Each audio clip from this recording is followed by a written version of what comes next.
मोठ्या संख्येने लोक आपल्या गावी जाण्यासाठी प्रवास करतात, मात्र खासगी बस ऑपरेटर्सनी प्रवाशांकडून तब्बल दुप्पट ते तिप्पट दर वसूल करायला सुरुवात केली आहे। रेल्वे गाड्यांचं आरक्षण मिळत नसल्यानं तसंच एसटीला पर्याय म्हणून अनेक जण सध्या खासगी बसकडे वळतात आणि याचाच फायदा घेत खासगी एजंट प्रवाशांकडून अव्वाच्या सव्वा दर आकारतायत। खासगी बस चालकांना एसटीच्या दरापेक्षा दीडपट जास्त भाडं आकारण्याची परवानगी आहे, परंतु प्रत्यक्षात अनेक बस चालक या नियमांचं सर्रासपणे उल्लंघन करतायत आणि दुप्पट ते तिप्पट भाडं आकारतायत। कमी काळात जास्त नफा कमावण्याच्या उद्देशानं खासगी बस चालक संधी साधतात आणि तिकीट दर मनमानी पद्धतीनं वाढवतात। एनडीटीव्ही मराठीनं याचाच भांडाफोड केलाय। मुंबईहून यवतमाळ, कोल्हापूर आणि सिंधुदुर्गसाठी जाणाऱ्या खासगी ट्रॅव्हल्सनी किती दरवाढ केली आहे तुम्हीच पहा।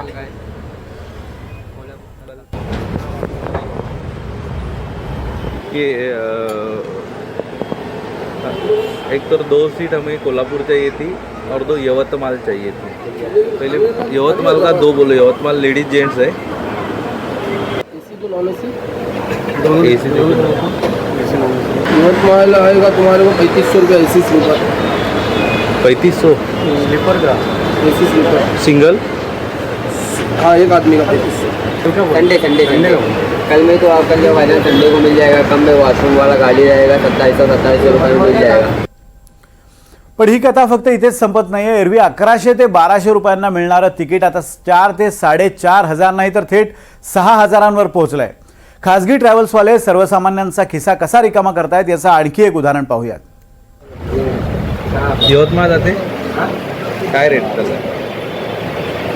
रेट 3,700 रुपये एसीचा एसी स्लीपर आणि नॉन एसी। एसीमध्ये नाही, नॉन एसी एकच खाली आहे। 3,700 नेहमी तर आम्ही जवळ मॅक्झिमम 1,700 रुपये 2 दिवसानंतर जावं तुम्हाला 1700-1800 मध्ये भेटणार। ऑफिसला वगैरे जाणारे लोक आहेत ना, तेव्हा पण रेट आता हे आज आणि उद्या 2 दिवसच जाम करते। तर संडेपासून सुट्टी चालू झाली कालच्यापासून। म्हणजे कोल्हापूरचं बघा एकदा ऑफिस आहे कुठला स्लीपर जाव आहे ना, डबलमध्ये 1,600 रुपये जाईल। 2,100 रुपये आहेत, पण त्याच्यामध्ये सिंगल साठी भरपूर गाड्या आहेत, त्यामध्ये रेट कमी जास्त होत असतात। पण तरी जास्त आहे कोल्हापूर। यवतमाळ वगैरे जाणार लिमिटेड आहेत, चाणक्य, चिंतामणी, विदर्भ, माहीवाला। ही परिस्थिती कशामुळे आली आहे तर बस लिमिटेड आहेत, मर्यादित आहेत, पण प्रवाशांची संख्या मात्र अनलिमिटेड आहे आणि याचाच फायदा हे खासगी ट्रॅव्हल्सवाले घेतात। दिवाळी आधीचे दर आणि दिवाळी नंतरचे दर किंवा दिवाळी दरम्यानचे दर किती आहेत आपण एक ग्राफिक्सच्या माध्यमातून बघूयात। पुणे ते नागपूर एसटी बस 1,000 ते 1,500 रुपयांचं तिकीट आहे। खासगी बस 3,500 ते 4,000, जवळपास 3.5 पट हे भाव आहेत। संभाजीनगर ते मुंबई एसटी बसला 800 ते 1,000 रुपयांपर्यंत तिकीट आहे, तर खासगी बसला 2,000 ते 2,500 तिकीट आहे। दुप्पट ते 2.5 पट हे दर आहेत। पुणे ते मराठवाडा किंवा विदर्भ या एखाद्या शहरात जायचं असेल तर एसटी बसचं तिकीट आहे 700 ते 1,000 रुपये, पण खासगी बस मात्र जवळपास 2,000 रुपयांपर्यंत प्रति माणशी दर आकारते।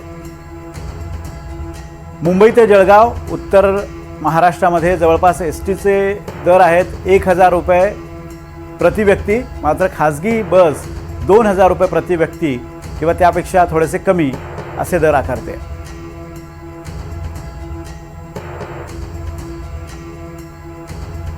पुणे ते नांदेड एसटी बसचं तिकीट आहे साधारण 800 ते 850, खासगी बस मात्र 1,600 ते 1,700 रुपये म्हणजे जवळपास दुपटीनं तिकीट विक्री करत आहे। पुणे ते अकोला खासगी एसटी बसचं तिकीट दर आहेत 830 रुपये, खासगी बस मात्र 1,500 ते 1,600 रुपये आकारणी करते। पुणे ते नागपूर एसटी बस 1,200-1,250च्या आसपास तिकीट आहे, खासगी बस मात्र 2,500 ते 2,600 रुपये म्हणजे जवळपास दुपटीनं तिकीट आकारणी करतात। पुणे ते बुलढाणा एसटी बसचं तिकीट 670 रुपये, खासगी बस मात्र 1,600 ते 1,700 रुपयांपर्यंत तिकीट आकारणी करतात। पुणे ते सोलापूर एसटी बसचं तिकीट आहे 458 रुपये, खासगी बस मात्र 1,100 ते 1,200 रुपयांपर्यंत तिकीट आकारणी करते।